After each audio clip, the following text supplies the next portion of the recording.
All right, so firstly, thank you. Thank you. I am still soaking it up. It was a lot. But the first question that we have here is, how do you know the right source to go to be diagnosed and receive a treatment plan for your identity crisis? We all know who you shouldn't go to, right? And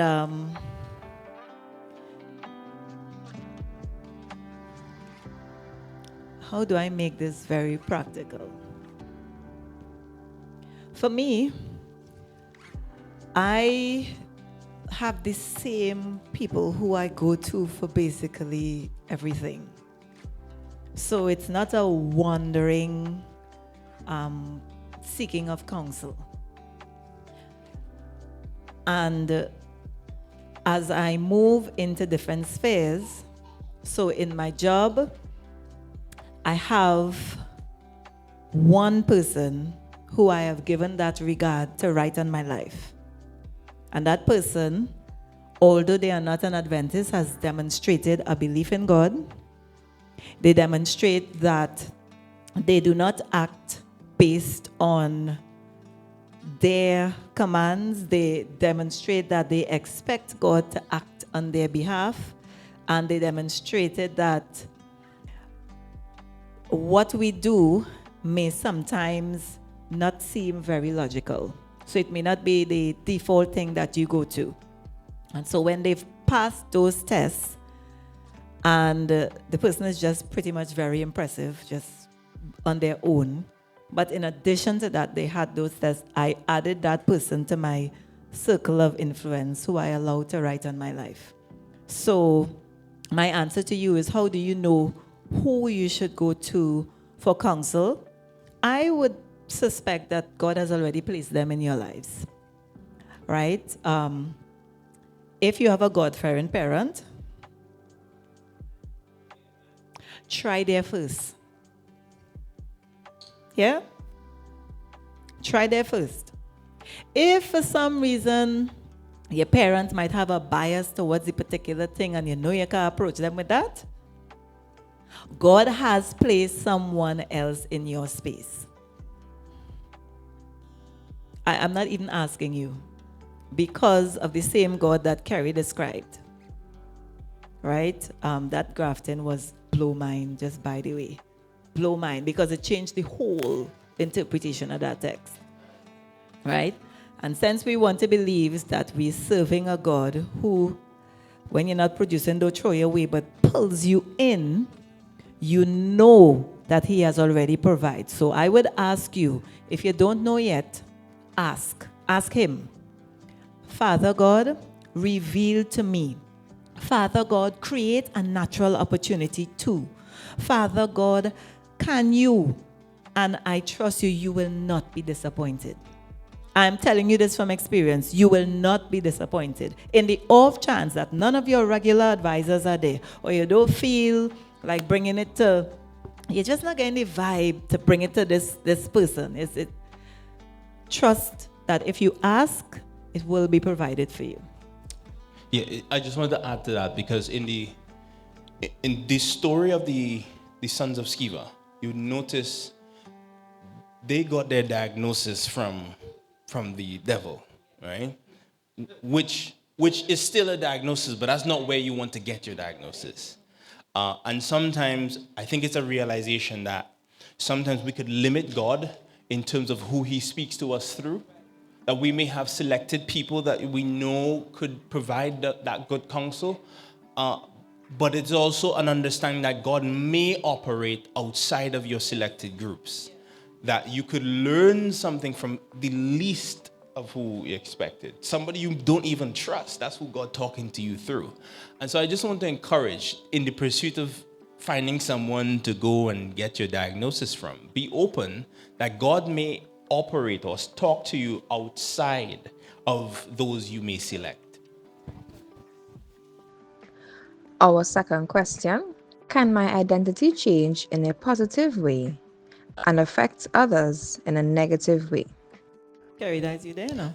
So in Tusca's presentation, Tusca talked about having those conversations with individuals that oftentimes when you let's just say the change that you have is a change of integrity, and you no longer decide that you will pursue that particular route. And then in your pursuit of doing that, it now starts to make people feel uncomfortable. That you're no longer standing for some things that you used to do. So that is a particular instance where you begin to stand for what is right. You realize that it's not, people not responding so kindly to that because they understood the you of the past who would allow certain things to happen. Let's say it's not integrity, but it have some conversations of gossip that you no longer participate in. And I know in a church setting, we always talk. But you decide, you know what? I'm not going to talk behind these people's backs. You would start to realize that these people who you used to gossip with now probably might start to gossip about you, or might have this, repulsive interaction with you because you decided to stand for, what is right. And Kerry, I totally agree with that. And another thing I have noticed is that sometimes it changes, and you may feel as though it's negative, but it's just a change. I remember when I got married, and Ayana, we had a friend called Mark E, and I were real pallywals. I mean, like, we really riding tight and hard, real wildness. And then I got married, and I realized, oh wait, I can't really roll with this fella so deep, We were never inappropriate, but just we changed. So if he is experiencing that, for him it might be a negative change. But I had to get up and assume my position as wife and act in a way that would not embarrass my husband in any way. Yeah? And so it may not always be a negative, but it would feel that way to the person just because it's just that, a change. Yeah? But there's a story, actually. So Tusca said that we go way back. My very first experience as a project manager was sort of Tusca's assistant project manager. So I remember we were on the U-turn project, and we were like on crunch timeline. So we wanted the whole bunch of documents needed to be written in a very short space of time. So I was like, Tusca, you want help? Tusca was like, no. She hurt my feelings. Because I come from a yes environment, you know what I mean? But no is healthy, right? So I mean I started to think about it and say, what, she don't want me to help her or something? What's going on? She vexed with me? Because in my immature mind at the time, no is somebody vexed with you, right?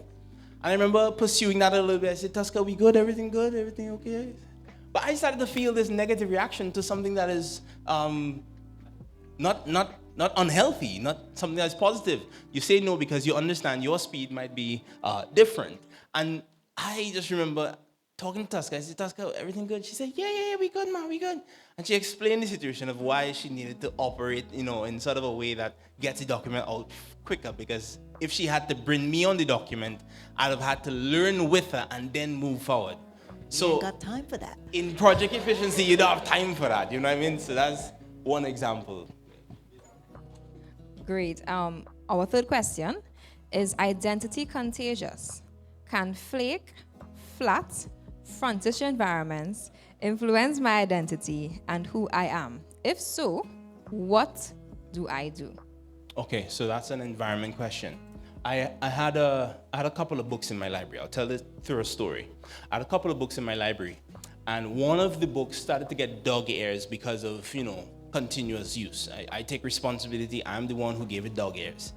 But I tried to fix those dog ears on the book's own. I would hold it down for a little bit with my finger, bend it the other way, and it would never fix. And then I decided to, you know what? I'm going to put those books back in the library in between other strict books. And I checked back that books probably 30 days later, and I realized those dog ears were gone. And that is because your community has a way of straightening you out. No, all you wait before you clap. Because if we remember the last Faithx talk, remember what we've included in our community now. our community is not just the people we come to church with. It's all them bogus so-called social media people that you're allowing to write up on your hat. Yes. So when we're talking about if, fake, flat, whatever, all of them could write on you and influence the way you behave and you respond. Yeah? So just be mindful of all the things you're allowing to influence you. Don't just say it's the real people, like the ones you can touch. No, it's not them alone. Most times it's not. Most times the one who we can't touch influence us more. Yeah? And you increase the scope. You increase the scope there because you realize, wait, you may never meet somebody who influences you.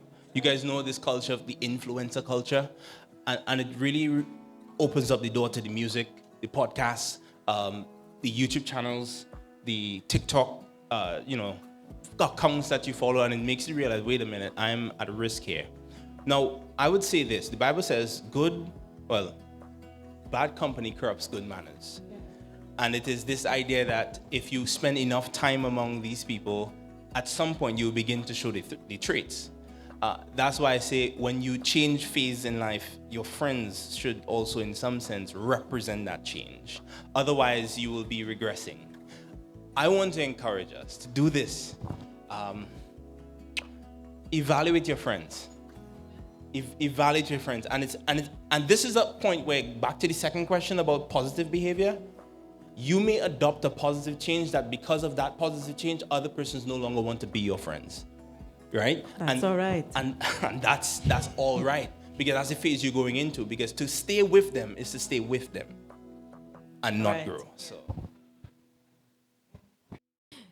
I have challenges with some of the teachings and posture of the church. And posture? Sorry. Posture? Yes. Posture of the church. Yeah? How do I develop and maintain an authentic, faithful relationship with God in an environment of confusion? I think that's an excellent place to be. Let me tell you why. See your facial response. You see, we get brainwashed because we believe anytime you start to question something wrong on your backside, and stop it. I tell my girls all the time, you need to question. Because there's an answer in the questions for yourself that you start to develop something that you can know, that nobody can explain to you. I remember my cousin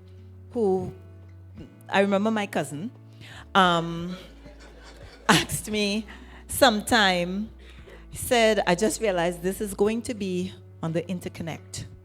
So I shouldn't, you didn't say that. Yes, that cousin. I remember my friend. They are my friend as well.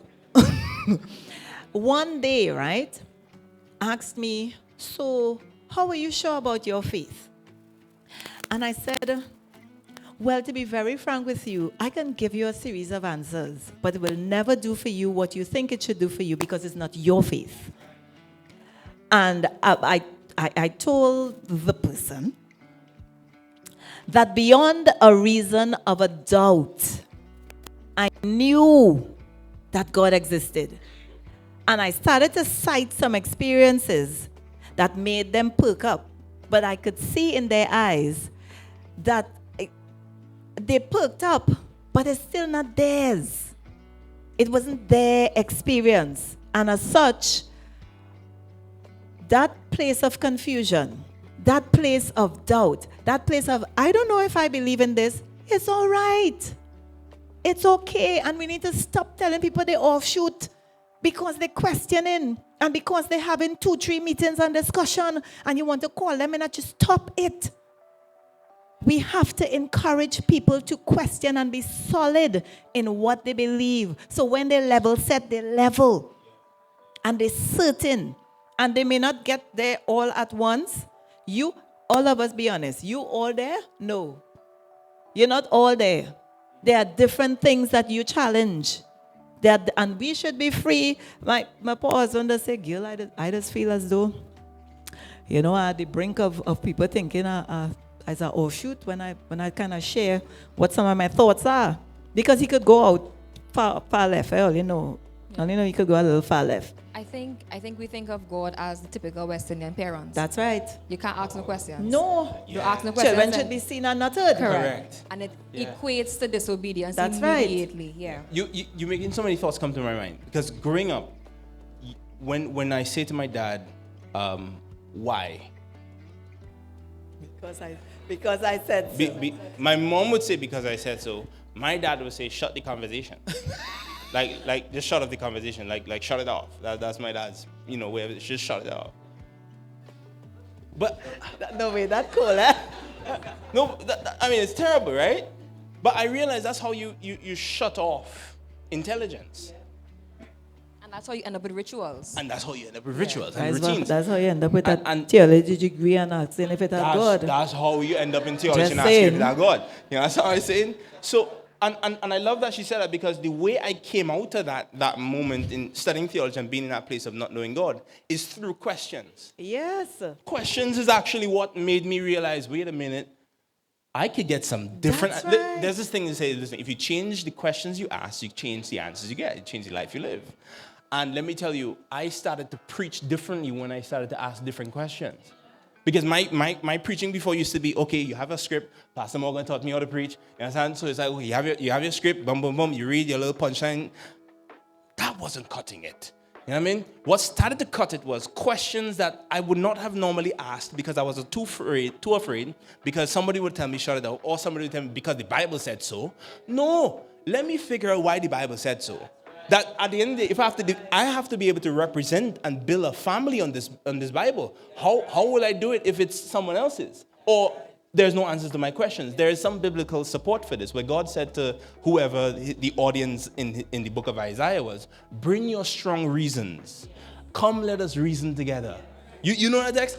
We serve a God that is willing to answer our questions. And it is sad that the question is asking in a place of confusion, but I think we should, in our homes and then in our churches, begin to entertain questions.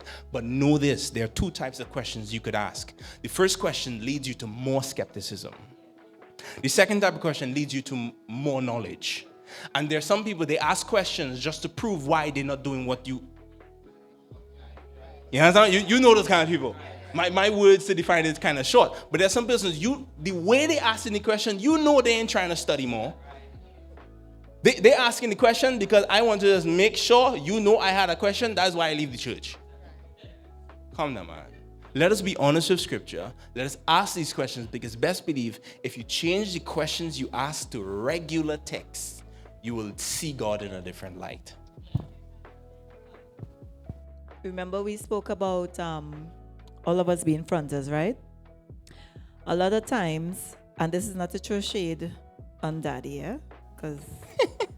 But a lot of times we don't answer the questions because we don't know the answers for the questions. True. And Fallbacks. at the risk of, it's a hard question. And them children just roll up on you with some hard questions. I have learned to say, first I say, ask your daddy. He knows, he have an answer for that. No, serious. A lot of times I just say, go and ask daddy that. You pass the buck. I'm saying, go and ask him. He's a PK. He know he could reference text something good. But I have learned, I have genuinely mastered saying, when I don't know the answer to that question, let me think about it a little bit. I have never thought about that, because they come left field with things that you have never thought about, because we ain't learned to think.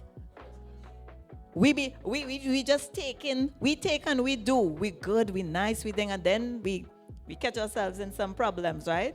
But given all the things they're exposed to, they are taught to interrogate and think and not accept. And I just feel to put on a daddy and say, listen, this is not even up for discussion. Yeah. Right? But I can't. Mm-hmm. We all have met my girls. That's not even going to work with Ellis. But you see, I have no children yet. And I mean, by God's grace, at some point. All right? But Listen, let me tell you something. I don't know who taught children to ask questions so eloquently. It's inside of them. Like they have it, and the fact is, I might talk big now, but when I get children, I might say, hey, I might pull the same daddy, shut it up, you know what I'm saying? Because I don't know the answer. I remember I was asking my dad this question. I was like, here's the question I asked my father, and I don't find the answer yet.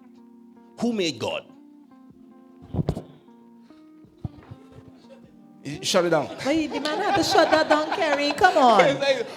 Because, I mean, as a child, how do you even structure that question? Like, where did I get that from? As we always say, it's inside of us. And I think it is an appreciation and a humility, too, that comes from, hey, listen, I don't know the answer yet. But here's something I heard, right? Why don't we study it together? Let your children know, and this is coming from a non-father, you understand? Let your children know that, hey, this is something we could explore together and come to truth together. Our last question. Okay. Our last question. What do I do when my identity is attached to a person and I want to break free? Let me repeat. What do I do when my identity is attached to a person and I want to break free? Well, there's so much compounding issues in that question, eh? But life sets you up, so don't feel bad. Let me start there. Don't feel as though you're different to any one of us, because it is a place of maturity that you get to where you decouple, and you decouple more, and you feel confident to stand on your own. Right? Because, trust me, when you're going to school, it's your friends. When you're reaching university, it's your friends. When you're reaching work, it's your colleagues. It's your work friends, right? If you have them. Because, work is a kind of iffy place. Right? When you get married, well, forget about it. In our Adventist culture, your whole world's supposed to engulf all up in there. Right? You're supposed to disappear inside of the marriage. Yes? You are first a wife, and then everything else. Then it is compounded by when you make children. You are completely invisible at this point, because remember, you're behind the man, then you're behind the children, and then they will strap about 10 church offices on you, which you are also then behind. What do you start to do? You have to start realizing that you are you. That is real crisis. You have to start realizing that you are you. What do I even mean by that? You have to sit down and start to re-explore you, and recognize that you are you and ever-changing, and the things that you liked at 15, it's okay to not like them at 13. The things that you... Do you all realize the direction of the age? Okay. The things that you like at 15 is not what you like at 13.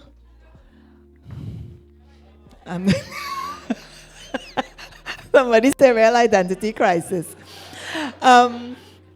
Yes, as you move with the age, you realize you're changing.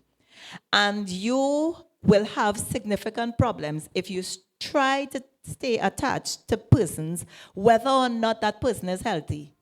Because we make it sound as though if the person is healthy, it's healthy to have your identity wrapped up in them. So I want to change your question. It don't matter if the person not healthy and you need to separate, right? Or you need to be a separate person and be a wife. You need to be a separate person and be a mother. You need to be a separate person and be an employee. Yes? But the problem with us is that we don't stop to even figure out who we are. Just 2 years ago, Christmas, I realized I like painting. When I tell you I really like painting, Carrie boy, I pull out canvas, painting scenery, lucky shock and all. And we spend real time together. I telling my sister all the time, no, I'm not autistic. I recreate, but I always have to have a thing. I'm a creative, and I didn't even recognize it because I didn't stop to recognize it. But we have a forced pause as a family, and during that pause, my girl bring canvas. I say, well, I use people too. I say, but I am good at this thing. You stop, pause, and see yourself. Force some pause. Say, I can't take 4 offices this year. I could take 1. I need a pause. Yes? Because the busyness that we engage ourselves in, whether it is church, home, school, that sucks up everything, it don't give you a chance to decouple, to see yourself, to realize who you are. And I would therefore submit that from the time you start to realize who you are, you don't really have to, you talking about a separate issue of getting away from somebody, right? That is not about really you matching up your identity with him. We could meet after and we could talk. Or her. But we could talk after. But I'm just saying, you need to know who you are and decouple yourself from anybody, good, bad, ugly, indifferent. That is not you, because you need to be very comfortable in you. If Christ is making a new creature, he making a new creature is one. So it seems to me to be a personal thing, very direct at you. Know who you are, and that requires you to part some ways, not permanently, but just be very distinct so that you could be effective together with somebody else. It was an interesting dynamic that you mentioned, that whether or not the person is healthy, sometimes leaving is still advisable.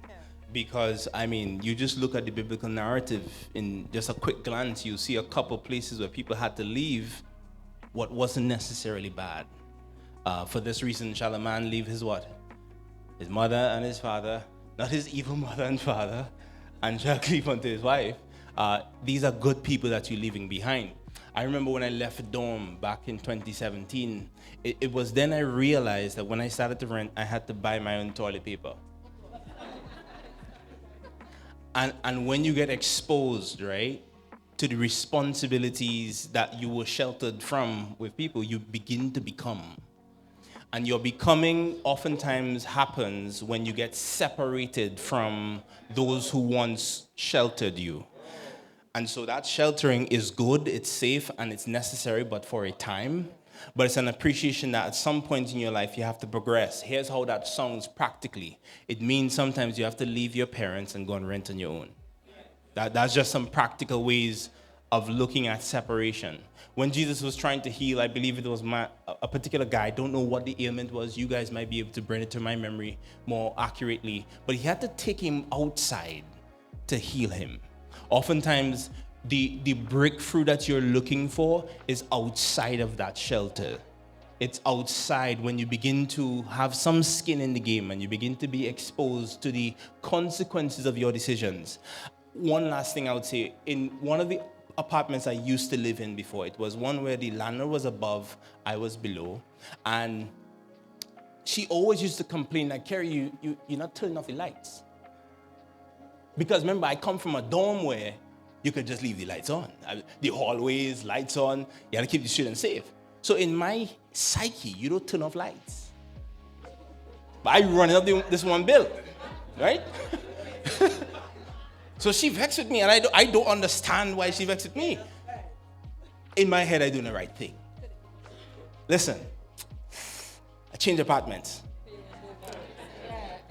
And with this apartment, the utility is not included in the rent. Boy, I started to turn off lights. And listen, lights always off, you know. I get vexed when light on. But that's what happens when you leave. You begin to develop and you get responsibility, and it makes you into the man or the woman that you are today. So I would encourage this individual with whom they may feel like as if their identity is associated with who they currently are or where they feel sheltering. Leaving might be so much freedom they may not even understand. I want to say one thing. I don't want us to train up the person. It is going to be hard. Yes. It is going to be uncomfortable. You're going to feel out of sorts. Out of sorts. Because this has been your crutch Facts. for however long. For years. Since birth. Yeah? And we like comfort. We don't like change. We don't like change. So buckle up, Betty, or buckle up, Joe. Yes? That's right. You are redefining a new normal, and as such, it's going to be uncomfortable. Don't despise discomfort. I'm going to put my niece's business out in the road. Right now, they're wondering, oh my God, which one of us is it? Because both of them are here. Luckily, my other one is in the States, and she knows most likely I'm not going to talk her business. So, which of you is it going to be?